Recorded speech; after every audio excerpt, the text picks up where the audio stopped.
Бейнебаянды бастамас бұрын айта кетейін. Каналға аз ғана адам жетпей тұр. Подписка басып кетсеңіздер, разы боламын. Бұл оқиға шын өмірден алынған. Жүрегіңізді тебірентетін, ойландыратын шынайы әңгімелерді осы видеодан тамашалаңыз. Күйеуім Ерланның вахтаға кеткеніне 2 айдан асып кеткен еді. Басында уақыт тез өтетіндей көрінген, бірақ күндер жылжыған сайын үй ішіндегі тыныштықта ауырлай берді. Таңертең балаларды мектепке жіберемін, үйдің шаруасын істеймін, кешке оларды қарсы аламын. Сырт көзге бәрі қалыпты сияқты, бірақ тым болғанда бос қалған орындыққа, үнсіз тұрған телефонға қарап отырып, жалғыздықтың қандай ауыр екенін сезінетінмін. Сол күні де әдеттегі күндердің бірі сияқты басталған. Кешкі ас дайындап жатқанмын. Балалар бөлмесінде сабақ оқып отыр. Кенет үй жақтан бір түрлі дыбыс шықты. «Анашым, су ағып жатыр!» деп айқайлады кіші ұлым. Үйге жүгіріп бардым. Еденге су жайылып барады. Раковинаның астындағы құбыр жарылып кеткен екен. Бірнеше секунд не істерімді білмей қалдым. Су тоқтаусыз ағып жатыр. Еденге жайылып, дәлізге қарай кетіп барады. Қолым дірілдеп, телефонды алдым. Алдымен күйеуіме хабарластым. Бірақ байланыс жоқ. Тағы қоңырау шалдым. Жауап жоқ. 3-ші ретте солай болды. Не істерімді білмей тұрғанда, Ерланның бұрын айтқан сөзі есіме түсті. «Қиналсаң, Нұрланға хабарлас. Ол көмектеседі». Нұрлан күйеуімнің мектеп кезінен бергі жақын досы. Телефон нөмірін тауып алып, қоңырау шалдым. «Алло? Нұрлан, мен Айгүлін». «Айгүл, не болды?» «Үйдегі құбыр жарылып кетті. Қазір барам».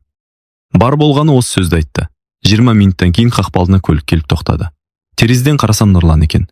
Қолында құрал сайман салынған үлкен сөмке бар. Үйге кірген бойда жағдайды көрді. Жағдай жаман екен. Өзінде қорқып кетті. «Уайымдама, қазір қараймыз». Ол раковинаның астына еңкейіп, біраз уақыт жұмыс істеді. Балаларды қызықтап қарап тұр. 1 сағаттан кейін су тоқтады. Үй тыныштала бастады. Мен шай қойдым. «Рахмет саған. Ештеңе етпейді. Ерлан болса маған да көмектесер еді». Ол орнынан тұрып кетуге дайындалған. Дәл сол кезде жарық өшіп қалды. Бүкіл үй қараңғылыққа батып кетті. Балалар қорқып кетті. «Анашым». Мен де таңғалдым. Бұл енді қайдан шықты?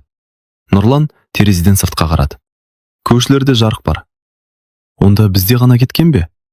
Ол электр қалқанын тексеруге шықты. Бірнеше минуттан кейін қайта кірді. Жүзі күрделі болып кеткен. «Айгүл, не болды?» «Мәселе үлкенірек сияқты». «Қалай?» «Қысқа тұйықталу болған». «Сонда?» «Қазір жөнделмесе қауіпті. Сыртта кеш қарая бастаған. Балалар қорқып отыр. Менің де көңілім алаң». «Не істейміз?» «Қарап көрейін». Сөйтіп тағы жұмыс басталды. Сағат 9 болды, 10 болды, 11 болды. Нұрлан әлі жүр. Кейде шатырға шығады, кейде аулаға шығады, кейде үйдің ішін тексереді. Ақыры түн ортасы ауғанда жарық қайта жанды. Балалар қуанып кетті. Мен де керең дем алдым. «Бітті ме?»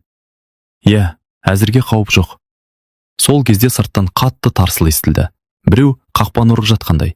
Екеуміз бір-бірімізге қарадық. Түнгі 1:30 шамасы. Мұндай уақытта кім жүреді? Нұрлан аулаға шықты. Мен терезеден қарап тұрдым, бірақ қақпа сыртында ешкім жоқ. Біреу кеткен сияқты. Ол қайта кірді. Балалар шошып қалды. Иә, бірақ көңілімде біртүрлі сезім қалды. Біреу әдейі келгендей көрінді. Нұрлан тағы біраз отырып бәрін тексерді. Сағат 3-тен асқанда ғана кетуге жиналды. «Енді бәрі жақсы болады. Көп рахмет. Ерланға айтарсың».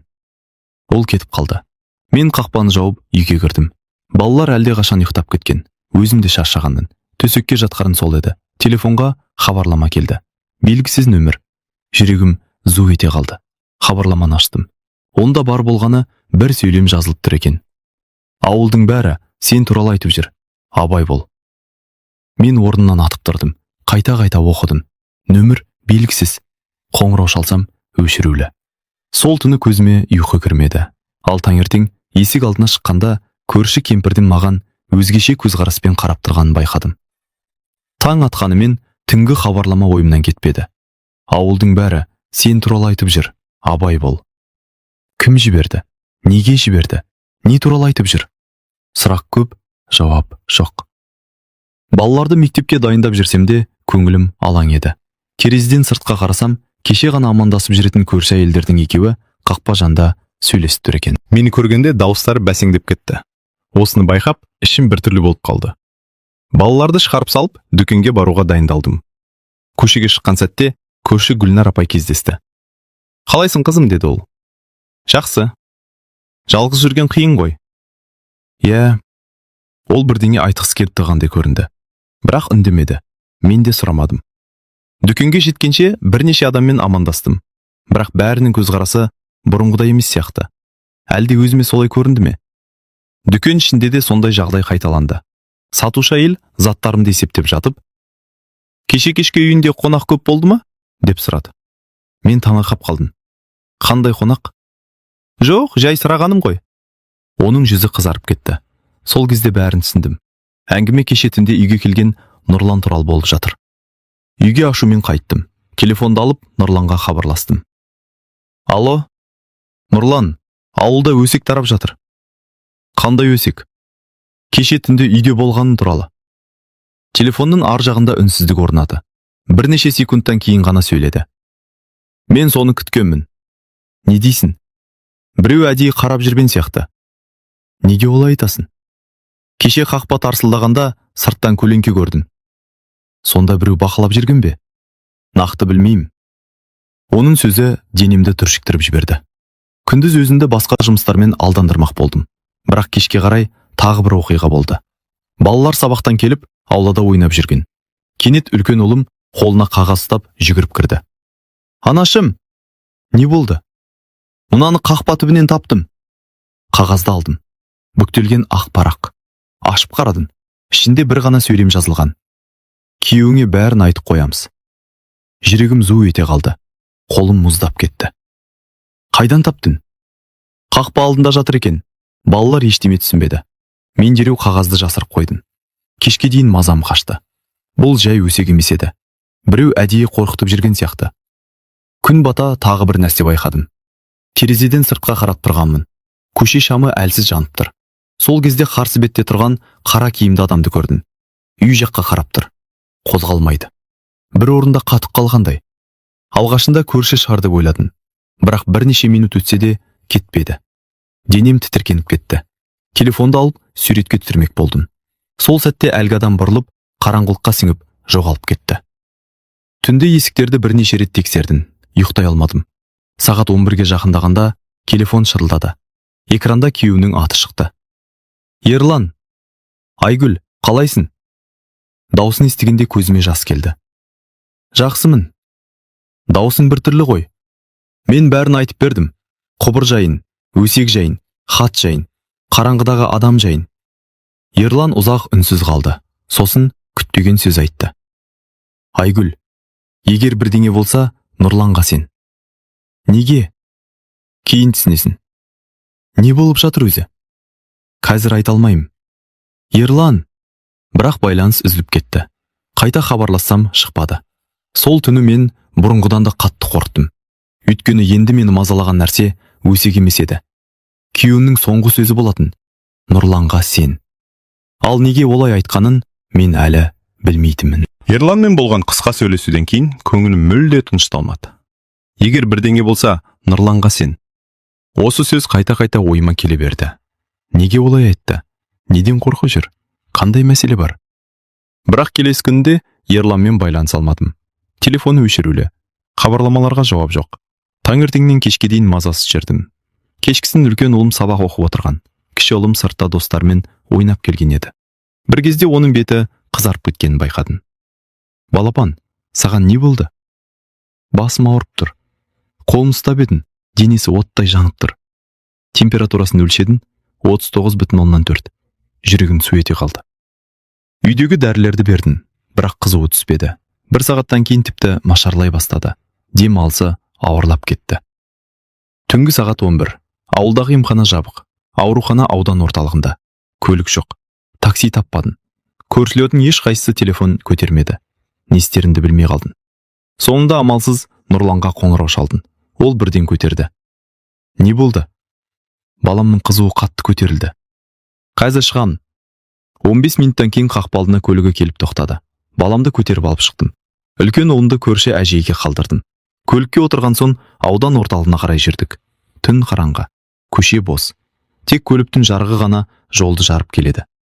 Біраз үнсіз отырдық. Сосын Нұрлан сөйледі.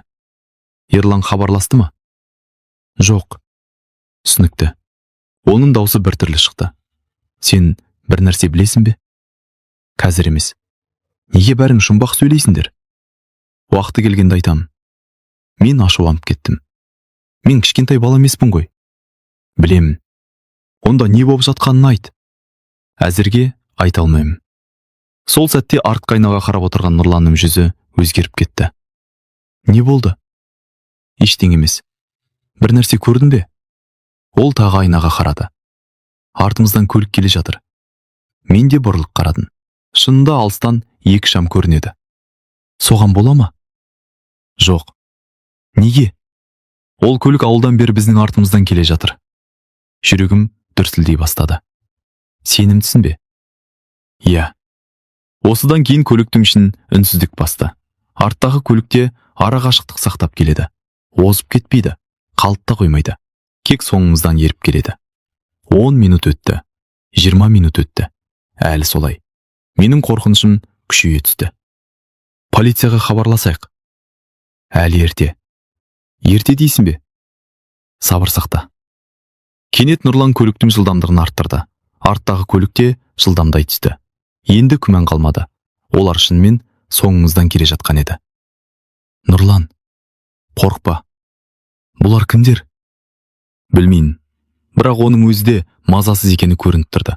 Бірнеше шақырым өткен соң Нұрлан кенет оңға қарай бұрып кетті. Ескі қосалқы жолға түстік. Арттағы көлікте бұрылды. Көрдің бе? Деді Нұрлан. Мен үнсіз бас изедім. Енді шынымен қорқынышты болды.